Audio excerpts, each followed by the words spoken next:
Hello दोस्तों, बहुत बहुत स्वागत, अभिनंदन एक बार फिर से RDX गुरु में। दोस्तों, हम रसायन विज्ञान पढ़ रहे हैं, उसमें लेक्चर नंबर 13 आज शुरू करेंगे ना। क्या पढ़ेंगे?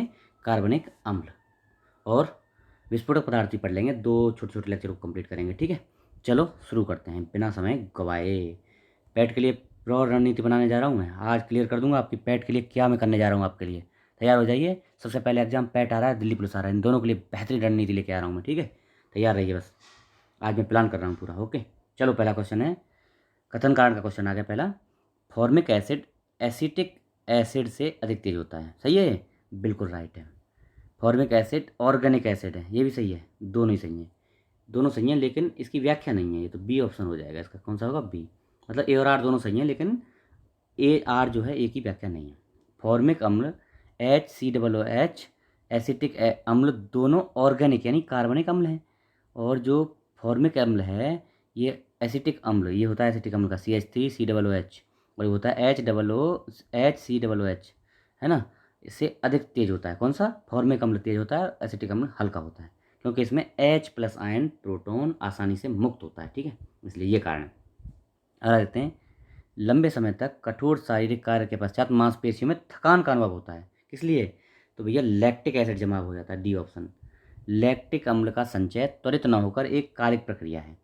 थकान को मिटाने के लिए आराम की आवश्यकता होती है। इसके अलावा शरीर की मालिश करने से भी थकान चली जाती है। तो लैक्टिक अम्ल जमा हो जाता है, इसलिए थकान होती है।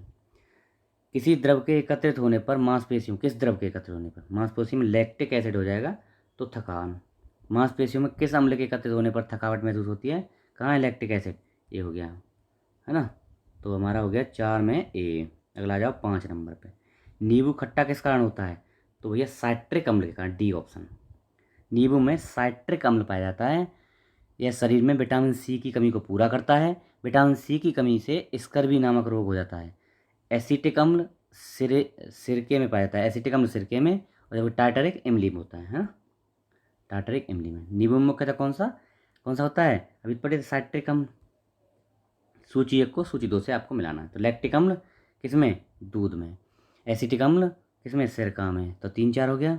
उसके बाद साइट्रिक अम्ल नींबू में 1, और ब्यूटरिक अम्ल होता है दुर्गंध युक्त मक्खन में। तो क्या 3 4 1 2, 3 4 1 2 है, डी ऑप्शन। दूध में लैक्टिक अम्ल, सिरके में एसिटिक, नींबू में साइट्रिक, मक्खन में ब्यूटरिक अम्ल होता है ना, याद रखना, मक्खन में ब्यूटरिक अम्ल। ओके। अगला, सही सुमेलित नहीं है कौन सा? तो एस्कॉर्बिक अम्ल नींबू, माल्टोज माल्ट, एसिटिक अम्ल दही में कहाँ होता है? एसिटिक सिरके में होता है, सी ऑप्शन सही नहीं है, हैं। और फॉर्मिक अम्ल चींटी में। एसिटिक एसिड होता है, सी ऑप्शन सही नहीं है। एस्कॉर्बिक अम्ल विटामिन सी ताज़ी सब्जियों एवं साइट्रस साइट्रस फल जो होते हैं ना, सिट्रस फल बोलते हैं, जैसे नींबू, संतरा, मौसमी, इसमें पाया जाता है एस्कॉर्बिक अम्ल, ठीक है, विटामिन सी। अच्छा, ताज़ी सब्जियों में पाया जाता है। माल्टोज माल्ट में उपस्थित रहता है। अच्छा, माल्टोज बनता कैसे देख लो। किसी अन्न को अंकुरित कराकर फिर उसे गर्म हवा की सहायता से सुखाने से प्राप्त उत्पाद को माल्ट कहते हैं, ऐसे बनता है। दही में एसिटिक अम्ल नहीं बल्कि लैक्टिक अम्ल होता है। लाल चींटियों में फॉर्मिक अम्ल होता है। ओके। अगला देखो, सूची 1 को सूची 2 से मिलाना है। अचार में क्या होता है भैया? अचार में एसिटिक अम्ल पढ़ लिए हम लोग। खट्टा दूध में लैक्टिक अम्ल 2 3। सेब में क्या होता है? मैलिक अम्ल, और इसमें होता है कार्बोनिक अम्ल, ठीक है। 2 3 4 1 है, 2 3 4 1 बी ऑप्शन। अचार में होता है एसिटिक अम्ल, सेब में होता है मैलिक अम्ल, ओके। शीतल पेय एवं सोडा वाटर में कार्बोनिक अम्ल होता है, ओके, याद रखना। कौन सा कार्बनिक अम्ल? अंगूर, इमली तथा केला में प्रचुर मात्रा में। तो कौन सा होता है? टार्टरिक। केला, अमली, अंगूर, इन सब में क्या होता है? टार्टरिक। अंगूर, इमली, केला में प्रचुर मात्रा में टार्टरिक अम्ल विद्यमान रहता है। यह अम्लता नियामक और खाद्य पदार्थों में एंटीऑक्सीडेंट, टार्टरिक जो है एंटीऑक्सीडेंट के रूप में उपयोग किया जाता है, ओके। अंगूर में प्रचुर मात्रा में टार्टरिक अम्ल, डी ऑप्शन, ओके। चलो पढ़ लिए हम लोग। डी ऑप्शन हो गया 12। फोटोग्राफी में कौन सा अम्ल प्रयोग होता है? इंपॉर्टेंट है, ऑक्जेलिक अम्ल, मोस्ट इंपॉर्टेंट। ऑक्जेलिक अम्ल का फेरस ऑक्जेलेट के रूप में फोटोग्राफी में प्रयुक्त होता है। कौन सा? ऑक्जेलिक अम्ल, याद रखना, ठीक है। चलो अगला देखो। अगला देखते हैं, निम्नलिखित अम्लों में किसको बेकिंग पाउडर के निर्माण में प्रयोग करते हैं? बेकिंग पाउडर के निर्माण में, तो भैया टार्टरिक अम्ल। टार्टरिक वही इमली वाला, उसी को बेकिंग पाउडर के निर्माण में टार्टरिक अम्ल बेकिंग पाउडर के निर्माण में प्रयोग किया जाता है, ओके। सिरका में एसिटिक अम्ल पढ़ लिए थे हम, डी ऑप्शन। एसिटिक अम्ल क्या होता है? CH3COOH, ये इसका सूत्र है। एथेनोइक अम्ल एक कार्बनिक अम्ल है जो सिरके के खट्टे स्वाद तथा तीखी गंध के लिए उत्तरदायी है। इसका निर्माण कैसे होता है? एथेनॉल के किण्वन से होता है, किण्वन विधि से, एथेनॉल के किण्वन से। सिरके का रासायनिक नाम क्या है? एसिटिक एसिड, सी। ओके। सिरके में कौन सा अम्ल एसिटिक अम्ल होता है? एसिटिक एसिड कहाँ है? D option. किसी भी शर्करा युक्त विलयन के मदिराकरण के अंतर अम्लीय किण्वन से सिरका प्राप्त होता है। सिरके में मुख्यतः एसिटिक अम्ल पाया जाता है। यह एक परिरक्षक के रूप में, है ना, परिरक्षक होता है, सामान को खराब नहीं होने देता, इसलिए अचार में डालते हैं इसको। कौन से कथन सत्य हैं? गन्ने के रस को किण्वित करके सिरका बनाते हैं, बिल्कुल राइट है। सिरके में एसिटिक अम्ल होता है, बिल्कुल यही पढ़े। सिरके में उपस्थित अम्ल बेंजोइक अम्ल, ये गलत है, एसिटिक होता है, बेंजिक नहीं। सिरका एक परिरक्षक के रूप में, ये भी सही है। ABD है कहीं? ABD, ए ऑप्शन है। सिरका का रासायनिक सूत्र क्या है? रासायनिक नाम एसिटिक अम्ल। सिरका का निर्माण फलों के शर्करायुक्त रस के किण्वन यानी फर्मेंटेशन से होता है। जिसका सिरका एसिटिक अम्ल का तनु विलयन है। भोजन के लिए प्रयुक्त जो होता है सिरका, उसमें 4 से 8% तक एसिटिक अम्ल होता है भोजन वाले में, ठीक है। ये हमारा कंप्लीट 18 हो गया। ये नहीं पढ़ेंगे क्या हम बाकी? हाँ ठीक है, चलो इसमें अब पढ़ते हैं अगला विस्फोटक पदार्थ। इसमें 7-8 क्वेश्चन है, इनको कर लेते हैं, ठीक है। चलो अगला देखते हैं विस्फोटक पदार्थ। ओके, तो पहला क्वेश्चन विस्फोटक पदार्थ है, निम्नलिखित गैस युग्मों में से किसका मिश्रण खानों में अधिकतर होने वाले विस्फोटकों का कारण, मतलब कौन कौन सी गैस हैं जिनके मिश्रण से खानों में विस्फोट होता है? तो भैया इसमें होती है ऑक्सीजन और एसिटिलीन है, मीथेन और वायु, सी ऑप्शन है। मीथेन और वायु है, एक मिनट, सी ऑप्शन, मीथेन और वायु, सी ऑप्शन। खानों में सामान्यतः carbon monoxide, carbon dioxide, methane, oxygen, nitrogen, hydrogen आदि गैसें पाई जाती हैं, सब पाई जाती हैं। इन्हीं में वायु की मात्रा मिश्रित होकर विस्फोट कारण बनती है। वायु के साथ 5.5% मीथेन की मात्रा विस्फोटक होती है, इतना मिल जाए तो विस्फोट हो जाएगा। वायु में 12.5 से 74% कार्बन मोनोऑक्साइड की उपस्थिति विस्फोटक होती है। वायु में 4 से 74% तक कार्बन एवं हाइड्रोजन का मिश्रण कर विस्फोट कराया जा सकता है। स्पष्ट है कि प्रश्न विकल्पों में मीथेन और वायु का मिश्रण हो जाए तो विस्फोट हो जाएगा। खानों में विस्फोट कैसे होता है? मीथेन और वायु के विस्फोट मिश्रण से। ओके, अगला, खानों में अधिकतम विस्फोट निम्न में से किसके मिलने से होता है? मीथेन और वायु। अभी पढ़े, मीथेन और वायु, बी ऑप्शन। अगला देखो, निम्नलिखित में से कौन सा विस्फोटक नहीं है? ट्राइनाइट्रोटोलुइन TNT है, ट्राइनाइट्रोग्लिसरीन TNG ये भी है, साइक्लो ट्राइमेथिलीन ट्राइनाइट्रेमीन यानी RDX ये भी है, बिल्कुल जानते ही हम तो RDX तो हर जगह होता है। नाइट्रोक्लोरोफॉर्म ये जो है विस्फोटक नहीं है, डी ऑप्शन। देखो डी ऑप्शन विस्फोटक नहीं है। पढ़ लेते हैं इसका बारे में थोड़ी सी जानकारी। नाइट्रोक्लोरोफॉर्म का प्रयोग सूक्ष्म जीव रोधी, कीटनाशी आदि के रूप में किया जाता है। बाकी जो हैं विस्फोटक हैं। निम्नलिखित में से कौन एक विस्फोटक नहीं है? तो वही पढ़ाते हैं हम, नाइट्रोक्लोरोफॉर्म ये विस्फोटक नहीं है। बाकी TNG है, TNT है, और पोटेशियम क्लोरेट भी है। पोटेशियम क्लोरेट उसमें RDX था, इसमें पोटेशियम क्लोरेट है, ये भी है। तो ए ऑप्शन इसमें विस्फोटक नहीं है, नाइट्रोक्लोरोफॉर्म। ओके, अगला देखो, निम्नलिखित में से किस विस्फोटक का नाम नोबोल तेल TNG ए होता है ऑप्शन, TNG ट्राइनाइट्रोग्लिसरीन यानी TNG एक विस्फोटक द्रव है। इसे नोबोल तेल भी कहते हैं। क्या कहते हैं? नोबोल तेल। रासायनिक रूप से यह कार्बनिक नाइट्रेट, क्या है? कार्बनिक नाइट्रेट है। RDX आविष्कृत हुआ था किसके द्वारा? हैनिंग के द्वारा। कौन सा? हैनिंग के द्वारा हुआ था। हैनिंग मतलब ऑप्शन डी। RDX अनुसंधान विभाग विस्फोट यानी रॉयल विध्वंस विस्फोटक, इसका नाम है, देख लो, नाम देख लो, फुल फॉर्म क्या है RDX की?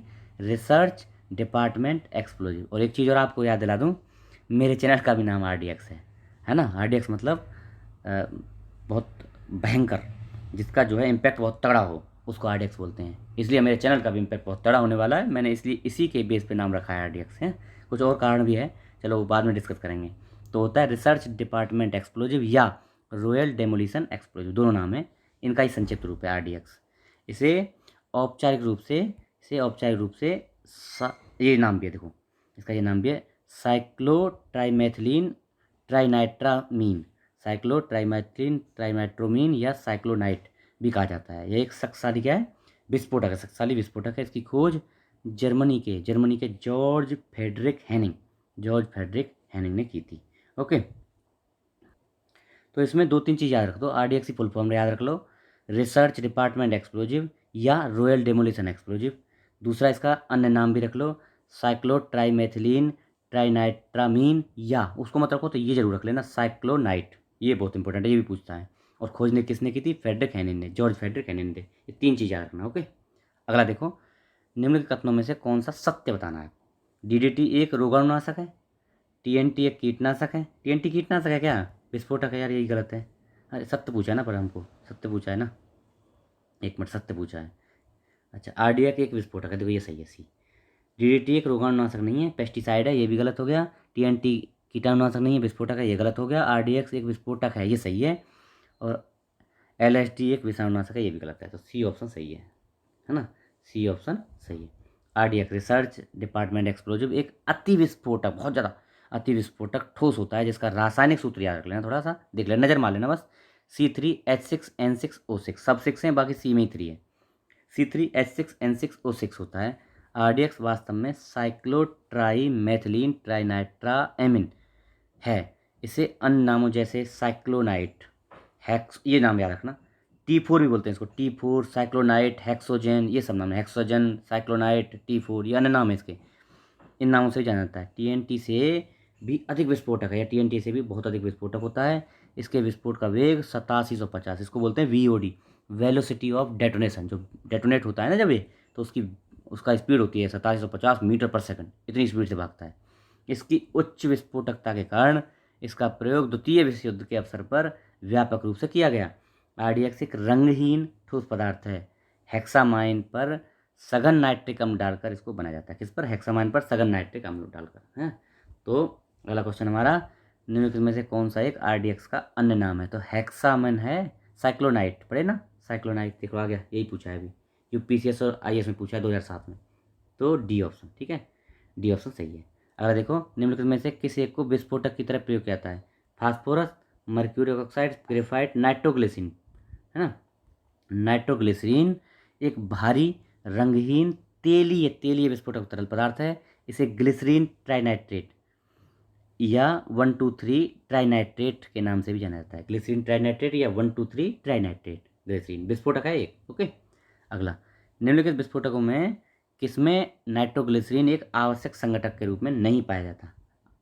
तो कार्बाइट में, एमाटोल में नहीं होता। देखो, कार्बाइट में होता है, ब्लास्टिंग जिलेटिन में होता है, डायनामाइट में होता है क्या? नाइट्रोग्लिसरीन, लेकिन एमाटोल में नहीं होता। क्यों नहीं होता देख लेते हैं, इंपॉर्टेंट है भैया। कार्बाइट, ब्लास्टिंग जिलेटिन, डायनामाइट में नाइट्रोग्लिसरीन एक आवश्यक संघटक, मतलब कार्बाइट, ब्लास्टिंग जिलेटिन एवं डायनामाइट में नाइट्रोग्लिसरीन जरूर मिलेगा, आवश्यक है। जबकि एमाटोल एक अत्यधिक विस्फोटक तत्व है जो टीएनटी ट्राइनाइट्रोटोलुइन तथा अमोनियम नाइट्रेट के मिश्रण से बनता है। इन दोनों टीएनटी और अमोनियम नाइट्रेट के मिश्रण से बनता है, ठीक है। तो ये हमारा हो गया 10, क्वेश्चन नंबर 10। 11 पढ़ते हैं, डायनामाइट के निर्माण में प्रयुक्त होने वाला रसायन क्या होता है? तो ये होता है भैया ग्लाइसेरोल ट्राइनाइट्रेट, इंपॉर्टेंट है। डायनामाइट, ग्लाइसेरोल ट्राइनाइट्रेट को नाइट्रोग्लिसरीन भी कहते हैं। किसको? ग्लाइसेरोल ट्राइनाइट्रेट को नाइट्रोग्लिसरीन कहते हैं। यह एक भारी रंगहीन तेलीय विस्फोटक होता है। यह डायनामाइट का एक आवश्यक संघटक है। डायनामाइट ये जरूर होगा डायनामाइट में, ठीक है, डायनामाइट बनाने में इसका प्रयोग जरूर होगा। किसका? ग्लाइसेरोल ट्राइनाइट्रेट का, सी ऑप्शन। आज का लास्ट क्वेश्चन, निम्नलिखित में से किसका उपयोग विस्फोटक के उत्पादन में किया जाता है? तो पढ़े ना, ग्लिसरॉल, वही। ग्लिसरॉल एक कार्बनिक यौगिक है। यह सांद्र नाइट्रिक अम्ल व सांद्र सल्फ्यूरिक अम्ल की उपस्थिति में नाइट्रोग्लिसरीन बनाता है। नाइट्रोग्लिसरीन एक रंगहीन, भारी और तेलीय विस्फोटक पदार्थ है। इसमें ट्राइनाइट्रोग्लिसरीन टीएनटी और ग्लिसरॉल ट्राइनाइट्रेट, मतलब इसे जो है, इसके अन्य नाम है, इसे ट्राइनाइट्रोग्लिसरीन टीएनजी, ट्राइनाइट्रोग्लिसरीन टीएनजी, ग्लिसरॉल ट्राइनाइट्रेट या नोबोल ऑयल भी कहते हैं। इसका उपयोग डायनामाइट डायनामाइट विस्फोटक बनाने में किया जाता है, ठीक है। तो बहुत इंपॉर्टेंट है कौन सा? ग्लिसरॉल है, ग्लाइसेरोल नाइट्रेट को ग्लिसरॉल बोलते हैं। ओके, तो ये आज हमारा लेक्चर संपन्न। आशा है आपको पसंद आएगा। अगर नए हैं चैनल पे तो इसको सब्सक्राइब कर लीजिए, लोगों को बताइए, शेयर करिए। ओके, अच्छा, यूपी की तो वैकेंसी बाद में आएंगी, अभी दिल्ली पुलिस की आ चुकी हैं, वो चल रहे हैं, फॉर्म भरे जा रहे हैं। लास्ट में फॉर्म भरना आप, उसका रीज़न है कि आपका पेपर थोड़ा लेट आएगा, थोड़ा सा एक पेपर का पैटर्न समझने में आसानी होती है। दूसरा, पीईटी, यूपी पीईटी, है ना, प्रिलिमिनरी एंट्रेंस टेस्ट जो होता है ना, एलिजिबिलिटी टेस्ट भी बोलते हैं, तो उसके लिए रणनीति बनाने जा रहा हूँ मैं। सबसे पहले वही आने वाला है, और दिल्ली पुलिस के लिए, दोनों के लिए बेहतरीन रणनीति होगी। ठीक है, बढ़िया से काम करेंगे और बढ़िया एकदम सिलेक्शन लेंगे इस बार। Okay, thank you so much. आप लोग शेयर करिए, लोगों को बताइए, बस थोड़ा सा हेल्प करिए मेरी इसको चैनल को बढ़ाने में। ओके, आपको मैं बढ़िया से बढ़िया पैटर्न पे बढ़िया चीज़ें दूंगा। Okay, thank you so much.